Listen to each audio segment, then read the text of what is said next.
Hey everyone, it's Deke. I wanted to go over this brand new news that just dropped from Diablo Immortal. It says, we're raising hell, Diablo Immortal is turning 1. And that is true. We're almost at the mark of 1 year. I think June 1st, ish, is going to be when it turns 1. So they say, welcome adventurer. On June 2nd, the fiery pits of hell will rejoice. Diablo Immortal turns 1. This milestone could not have been achieved without your continuous support, and to honor you, we have a bloody wave of new additions hitting the shores of Sanctuary over the next 2 months. It's time to gaze into the flames and provide a bird's eye view of the upcoming Diablo IV launch celebration, Diablo Immortal event, and Lilith-themed cosmetics, new zone, and new class. That sounds like a lot of stuff. Diablo IV launch celebration, Diablo Immortal. The creation of Sanctuary by Inarius and Lilith is a storied tale. Its impact can still be felt today. The Merciless Monstrosity event, Children of Lilith Battle Pass, and Hatred's Heritage Phantom Market will be experienceable expressions of Sanctuary's matriarch. Your opportunity to let sin flow freely will arrive in early June. Okay, so this is going to be dropping like right after D4 is out. Discover the Cradle of Sanctuary. Your pursuit of the Cult of Terror will lead you and Zatham to a mystical island inhabited by a reclusive people. The locals refer to it as Ancient's Cradle. In mid-June, you'll embark on the next chapter of the main quest line and discover a new PvP zone event, side quests, bounties, and enemy types along the way. Okay, so a new PvP zone event. So we're thinking something like Bilefin Arena, but maybe it's at a certain time where something happens and everybody needs to be there, but then you're going to fight. Maybe you're fighting over some type of resource or reward. New side quests, new bounties, and enemy types. So that's really not that exciting, just kind of some more of the same in a different zone, different skins. A monstrous new class. We're nearly ready to release a new class with which you can defend the world of Sanctuary. This class bleeds new blood into the Diablo universe with its appearance in Immortal. That's interesting, like the way that's worded. And favors a mid-range playstyle using a classic weapon type. Okay, a classic weapon type. Interesting. The team is brimming with excitement, and we can't wait for you to assume this new fantasy in July. So we're waiting 2 months-ish for this, a month and a half. You know, Blood Knight has been the speculated class forever. I mean, basically since the launch of the game. But the way this is worded makes me believe that this could be tied also with the 6th class from Diablo IV. Because it says, new blood into the Diablo universe with its appearance in Immortal. Why would it say it like that? So that's an interesting question to me.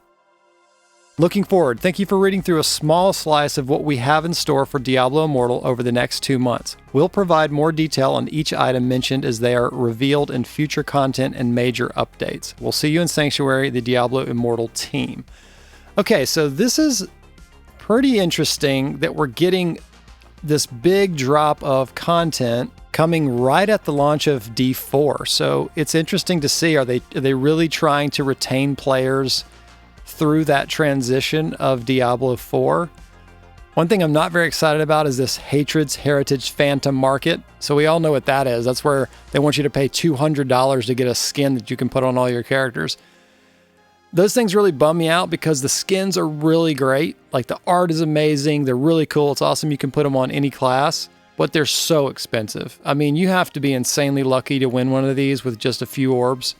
I think the last one cost, you know, $150 to $200. The one before that was probably in the $100 range. And this one, it wouldn't surprise me if this one's more expensive. I feel like this is kind of a way they experiment on seeing how much money they can get out of us.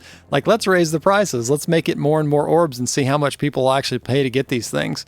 So those things are not that exciting to me. Having said that, I have gotten both of the previous ones, but I don't see myself buying this new one because I think I'm going to be in D4, and I just don't think I can justify dumping money into Diablo Immortal when I'm not going to be playing it, day in and day out. The events aren't a big deal. The Battle Pass, if there is cosmetics based around Lilith, that's pretty cool. She's a very cool looking character, and I could see there being really awesome art styles for the Battle Pass armor. The new zone is cool. It's something to do. I'm really hoping that it's not half-baked like Stormpoint. Stormpoint is still so buggy. I mean, it's a super buggy zone. Stormpoint has always felt kind of dark too. Like, I don't know. It's kind of like my least favorite zone. So I'm hoping this zone is a little bit more put together than Stormpoint was when it launched. I'm always into the PvP stuff, so it'll be interesting to see what this zone event is. I'm assuming it's not going to be too much crazier than what Bilefin Arena is. I bet it's going to be something where you're, probably fighting monsters and trying to win some type of resource similar to what the Fields of Hatred are going to be in Diablo 4. I bet it's going to be something like that. I would be very surprised if this class is not Blood Knight, even though they're trying to throw us off with this image here, making it look somewhat like a vampire. Maybe that is what Blood Knights are. Maybe they are some type of vampiric race or something like that. That would be a really interesting thing to see in the Diablo universe. So we'll have to see. I'd love to hear from you guys on what you think about this news drop. Also, are you going to be playing post Diablo 4 launch? Are you more interested in staying with Diablo Immortal than you are in Diablo 4? And also, are you interested in me doing this type of news update where I catch patch notes and talk about upcoming things for Diablo 4 and Diablo Immortal? Please let me know in the comments to see if you like this kind of content. I'll do more of it. All right, thanks and happy crusading.